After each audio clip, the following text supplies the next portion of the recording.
Nos aspectos que mais influencia a mudança de um país, temos o custo de vida. É essencial entender quais são os gastos que nós vamos ter ao mudar de país e o que é que isso significa relativamente ao salário que nós vamos ganhar, para tomarmos uma decisão o mais acertada possível, certo? Neste vídeo eu vou falar-lhe detalhadamente sobre o custo de vida aqui em Portugal, o que é que ele é, o que é que o influencia, ou seja, o que é que o faz variar com o maior custo de vida e menor custo de vida, e as principais diferenças entre o custo de vida do Brasil e Portugal, com destaque para a situação económica da Grande Lisboa. Olá meus amores, como é que vocês estão? Sejam muito bem-vindos a mais um vídeo aqui no canal Ana Prada Relocation. É um prazer estar aqui novamente com vocês. Hoje em dia só se fala de custo de vida. Custo de vida para aqui, custo de vida para ali, custo de vida, custo de vida, custo de vida. Mas afinal, Ana, o que é isso do custo de vida? Meus queridos, o custo de vida nada mais, nada menos é do que o preço que vocês pagam pelos bens ou serviços dos quais usufruem, e serve essencialmente para determinar quanto é que nós gastamos mensalmente, ou seja, o valor que nós precisamos para passar o nosso mês tranquilos e confortáveis. Mas é importante que você saiba que são vários os fatores que influenciam esse custo de vida, começando logo pela cidade que você escolhe para morar devido ao preço dos alugueres. Depois tem também o número de pessoas que constitui a sua família, e também não esqueça o estilo de vida que você tem. Uma família com o mesmo número de pessoas a viver no mesmo sítio pode ter gastos bem diferentes. Em geral, em todos os orçamentos familiares você vai encontrar estes nomes: arrendamento ou prestação da casa, água, luz, gás, internet, telemóvel, gastos com saúde, atividades de lazer, escola dos miúdos caso tenha filhos, transporte, entre muitos outros. Vejamos agora cada um deles melhor para ter noção dos seus gastos mensais. Vamos começar por falar do arrendamento. Ora, o arrendamento é o principal vilão aqui no custo de vida em Portugal, principalmente nas grandes cidades como Porto e Lisboa, onde o imobiliário e o crescimento do turismo provocaram o aumento dos preços de arrendamento de tal forma que a maior parte das pessoas e das famílias neste momento não conseguem suportar o custo de vida. Ora, a solução era o quê? Fugir para os arredores das cidades, mas saiba que isso também vai ter consequências aí no seu bolso. Você vai ter mais gastos com o transporte, gasóleo, para não falar das horas perdidas no trânsito diariamente. E quando eu digo horas, digo 3, 4 ou mais horas todos os dias. Isso ao longo dos anos começa a ser um bocado cansativo, deprimente até, penso eu. Imagine você sair cedíssimo de casa ainda de noite e regressar ao final do dia, à tarde, a mais horas. Ora, sem conviver praticamente com a sua família, sem ter tempo para fazer o que você gosta,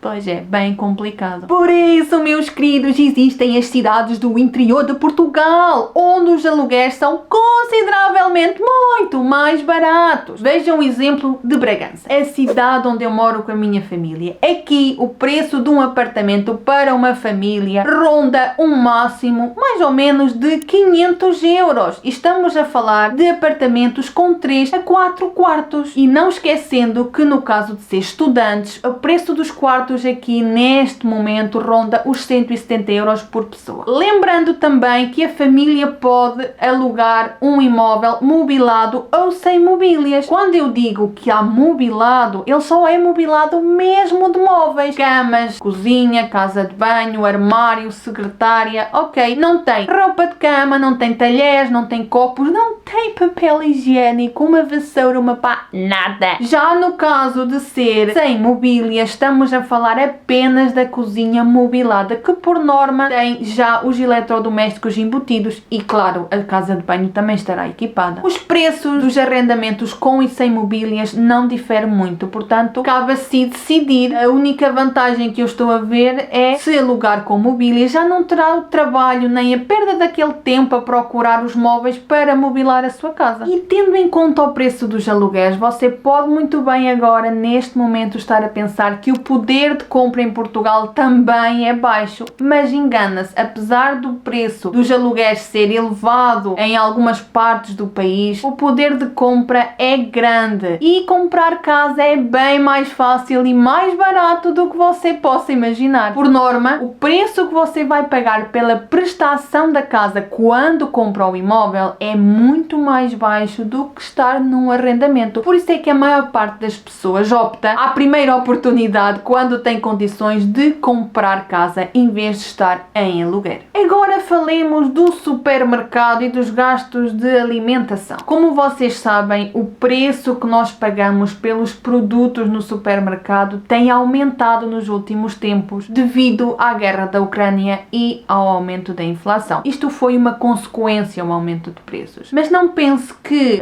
o valor dos produtos alimentares difere muito de cidade para cidade, porque não difere. A diferença é muito pequenina. Segundo as estatísticas, um casal gastaria em média entre 300 a 400 euros por mês no supermercado. Mas só para vos provar que as estatísticas também não estão sempre certas, tenho o meu exemplo. Eu vivo em Bragança, cidade considerada do interior de Portugal, bastante barata, com a minha família, que somos 5 pessoas, pai, mãe e 3 filhos, uma de 7, outra de 3 e outro de 1 ano e meio. Gastamos, já com fraldas e toalhinhas para as crianças, uma média de 450 euros por mês em supermercado. E alerto que nós compramos fruta fresca de 15 em 15 dias. Como veem, 450 euros para uma família de 5 pessoas. Bem a leste das estatísticas, não acham? Isto vai depender muito do seu estilo de vida e do tipo de alimentação que vocês têm e até a própria casa onde vocês moram. Nós, por exemplo, vivemos numa quinta e poupamos muito a nível de legumes porque temos horta e cultivamos tudo para ter ao longo do ano. Depois temos também o quê? O lazer, que também faz parte da nossa vida e também é muito importante. O nós gostarmos de passear, ir tomar o cafezinho, inscrever os filhos na natação, no vôlei, no basquetebol, enfim, ir jantar fora, ir passear pela Europa, passear,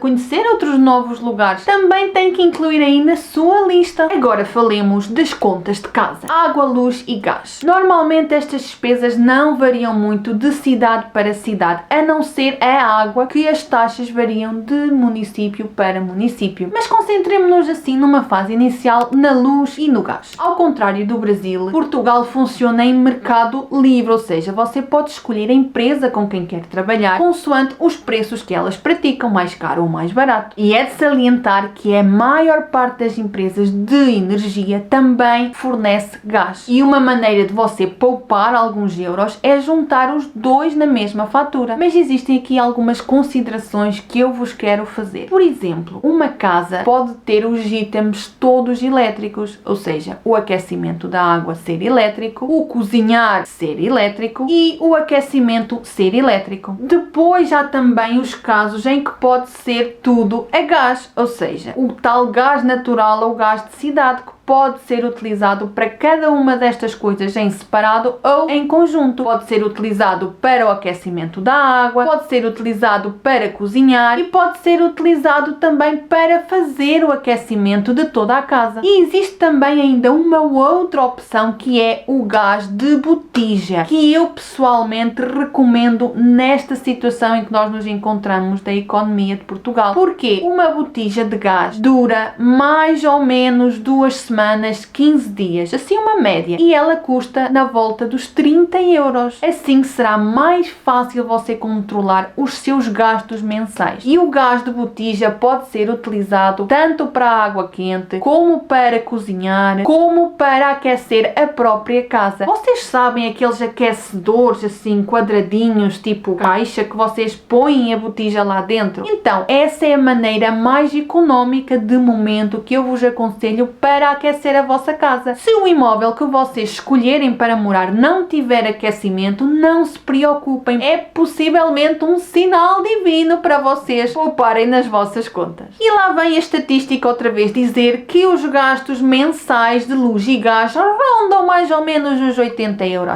Errado! Eu digo-vos um valor bem diferente. Eu aponto-vos uma média de 120 a 130 euros, já incluindo aquelas possíveis variações estações de inverno, onde a pessoa gasta mais para aquecer a casa porque está mais frio, e também devido ao tamanho da casa que vocês escolhem. Uma casa mais pequena demora menos tempo a aquecer do que uma casa maior, não é? Tudo conta! E falemos agora da conta da água. Ora, a conta da água é aquela que mais sofre variação de cidade para cidade, como eu vos disse anteriormente, devido às taxas que cada município cobra. E segundo a estatística, lá vem ela, aponta um valor médio de gastos para um casal na ordem dos 30 euros, que eu também discordo totalmente, porque esse valor é influenciado, por exemplo, pela época do ano. Eu calculo que no verão vocês tomem banho mais regularmente. Também depende muito da quantidade de vezes que você lava a casa, da quantidade de vezes que você põe a máquina a lavar e até se você utiliza a máquina de lavar a louça. Tudo isto influencia os seus gastos mensais e, neste caso, a sua conta da água. Eu apontaria aí um máximo dos máximos, aí na ordem dos 45, 50 euros. Mesmo de verão, não ultrapassa por norma esse valor. E falemos agora de internet, televisão e telefone. Mais um gasto ali mensal para a sua conta. Em Portugal existem 3 grandes operadoras de comunicação, que é a Vodafone, a Mel e a NOS. Em algumas partes do país também já existe a Novo. E os preços, contrariamente se calhar ao que você pode pensar, não variam também muito de operadora para operadora. Aqui o que pode mudar é o tipo de tecnologia a que você tem direito, ou seja, pode ser cabo, pode ser fibra, pode ser satélite, pode ser ADSL, que já é muito rara, mas ainda há. Isso depende tudo do quê? Do local onde você mora. Eu, por exemplo, moro fora da cidade, aqui em Bragança, bem na periferia, né? E só tenho, para já, direito a satélite ou cabo. Um pacote aqui ronda mais ou menos os 35 euros, um pacote básico. Claro que você depois pode escolher outros pacotes mais completos, pode associar cartões do telemóvel, pode inclusive colocar mais canais para você ver na televisão, enfim, várias coisas. E depois temos também o transporte. Ora, no transporte você tem aqui essencialmente 2 opções. Ou opta pelo transporte público, que é muito bom e extremamente acessível, ou opta pela viatura própria. No caso do autocarro, o transporte público, ele é muito bom, funciona muito bem e é extremamente acessível. Só para ter ideia, um passe em média custa 40 euros e permite-lhe fazer viagens ilimitadas, quer dentro da cidade, quer fora da cidade, ou em conjunto. Vai dependendo do tipo de passe que você escolher. No caso de você escolher uma viatura própria, o carro, também tem aqui algumas opções. Ou você já tem um carro pago, não é? Não tem esse custo mensal de prestação, ou então você já tem o carro comprado e ficou a pagar prestações mensais. Nesse caso, você mensalmente tem esse custo e, aliado à viatura própria, temos também 3 coisinhas fundamentais. O IUC, que não pode esquecer, que é o Imposto Único de Circulação, que é o tal selo do carro, que é anual. Temos a inspeção, que também é anual, e temos o seguro do carro, que pode ser anual ou não, pode dividir e pagar por mês. E não podemos esquecer também que nas grandes cidades, coitadinhas das pessoas, elas também por vezes têm até custos acrescidos a estes, como o pagar garagem, o pagar um lugar de estacionamento e até portagens para poder facilitar a sua circulação e estacionamento. E agora falemos de uma coisa extremamente importante e a base de tudo o resto: a nossa saúde, gente. A nossa saúde é muito importante e sem dúvida temos que colocar este gasto na nossa lista de custos mensais aqui em Portugal. Você pode optar por 2 caminhos. Pode optar a saúde pública ou um plano de saúde particular. Todos eles têm custos variáveis, depende das suas necessidades e também do seu bolso. Até os próprios medicamentos, caso você fique doente, variam o preço se você escolher um original ou um genérico, que é uma versão mais barata do original, para você poupar algum dinheiro. Mas saiba que a saúde pública aqui em Portugal é de extrema qualidade e gratuita para a maior parte dos procedimentos e consultas. E se você quer mudar para Portugal com a sua família e com os seus filhos que estão em idade escolar, em idade universitária, ou até você quer vir fazer aqui um estudo sobre alguma coisa, saiba que tem que inserir no seu planeamento os custos custos com a educação. E por falar em planeamento, você já conhece os meus serviços de relocation. Você sabe que eu posso ajudá-lo a fazer um bom planeamento e ajudá-lo na sua mudança para cá. Pois bem, eu vou deixar na descrição do vídeo o link que o vai esclarecer de todos os meus serviços em todas as áreas de apoio que eu posso oferecer. Assim a sua mudança será muito mais tranquila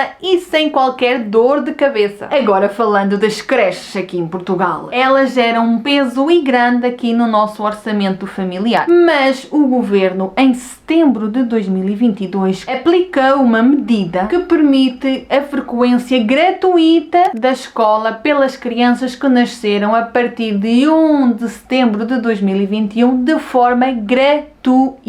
Esta foi uma medida que veio ajudar muito as famílias portuguesas. Mas afinal, Ana, qual é o custo de vida de Portugal? Bom, caríssimos, eu não vos posso assim afirmar com certeza um valor exato do custo de vida aqui. Mas, voltando às nossas queridas e maravilhosas estatísticas, elas apontam para que um casal tenha uns gastos médios na volta dos 1.600 a 2.300 euros mensais. E como é natural, eu discordo totalmente disso. Aliás, eu acredito que estes valores sejam viáveis e verdadeiros, mas para uma região específica dos grandes centros. Eu, como vivo em Bragança, e já vos disse aí umas 50 vezes neste vídeo, vivo com a minha família, são 5 elementos, 3 crianças, 2 adultos. Nós temos umas médias mensais de gastos na ordem dos 800 a 900 euros, né? Às vezes 850, outras vezes 800, depende, mas nunca acima dos 900 euros. Ou seja, é um valor bem diferente das estatísticas. A propósito, você conhece o programa Mais? Não? Então tem de procurar aqui o link dele na descrição. Ele é um apoio dado pelo governo para você morar e trabalhar nas cidades do interior, como por exemplo Bragança. É uma ajuda financeira na ordem dos 5.000 euros que você, tenho a certeza que não vai querer perder por nada. E só para você ter uma ideia mais clara, Lisboa ocupa o terceiro lugar nos locais menos viáveis para viver financeiramente de todo o mundo. Você está a perceber o que eu estou a dizer? Mas voltando atrás, acha que este custo médio de vida dos 1.600 a 2.300 é alto? Então vamos compará-lo com o resto dos países da União Europeia. Portugal é o mais barato de todos a nível de custo de vida de toda a Europa Ocidental. Mas agora vamos comparar com o Brasil. Ora, com o Brasil, o custo médio de vida em Portugal é bem mais caro. Ora, o que nos leva diretamente para o tema dos salários aqui em Portugal. Atualmente, em 2023, o salário mínimo está em 760 euros. Um valor bem abaixo daquilo que nos dá a estatística. Assim sendo, um casal conseguiria viver em Portugal com o valor do ordenado mínimo, mas uma vida assim mais apertada, mais regrada, sem grandes gastos extra. O mesmo não acontece nas cidades do interior de Portugal, como Bragança, onde você consegue viver com um valor do ordenado mínimo muito mais à vontade e desafogado, tranquilamente. Daí eu dizer sempre em todos os meus vídeos que Bragança é o melhor sítio para você vir morar, a sua cidade de eleição, a sua melhor escolha. E eu já fiz um vídeo sobre isso aqui no meu canal do YouTube. Você ainda não viu? Então eu vou deixá-lo aqui na descrição para você poder consultar. Ele fala sobre o porquê de escolher Bragança para o seu novo lar. E a questão mais frequente é: será que eu consigo viver em Portugal com o mesmo dinheiro que eu ganho no Brasil? Bom, esta é uma dúvida muito frequente, acho que é mais frequente de quem pretende mudar para Portugal, mudar de cidade. E a primeira coisa que as pessoas fazem é o quê? Fazer a conversão das moedas do salário mínimo português para o salário mínimo brasileiro, o que é totalmente errado, porque para 1.320 reais, não é? Que acho que é o mínimo do Brasil, daria 244 euros. E a resposta a essa pergunta era óbvia: claro que não dá, não é? Claro que não, de 244 euros você não vive em Portugal. Tem que se fazer uma comparação com o salário médio de Portugal com o salário médio do Brasil. E médio do Brasil, aqui há algumas questões. De cidade para cidade no Brasil, o custo de vida também varia muito. Portanto, eu encontrei um estudo maravilhoso com a comparação de Lisboa e São Paulo, que são duas cidades com uma qualidade, com um padrão de vida muito semelhante. E agora vamos analisá-las em conjunto. Os arrendamentos no Brasil são mais baratos que em Portugal. Por outro lado, em Portugal é muito mais caro os custos mensais que nós temos: água, luz, gás, alimentação, transporte, etc. Oh Ana, mas então o que é que tu me estás a querer dizer? Que o custo de vida em Portugal é cerca de 50% maior do que no Brasil, bem como o nosso poder de compra, que é bem superior também. O ideal é você trabalhar aqui em Portugal, ganhar em euro para gastar em euro. E chegou o fim de mais um vídeo aqui do canal Ana Prada Relocation. Espero que vocês tenham gostado. Se vocês ficaram com alguma dúvida, gostavam de ver aqui algum tema abordado no canal, não tenham medo, força, escrevam aí nos comentários, porque vocês sabem que eu amo atender as vossas dúvidas e as vossas questões. Quero agradecer-vos mais uma vez por estarem aí desse lado a ajudar e a assistir, a tirar um bocadinho do vosso dia, do vosso tempo para ver os meus vídeos. Muito obrigado de coração. Um grande beijinho para todos vocês e nós vemo-nos no próximo vídeo aqui do canal. Tchau!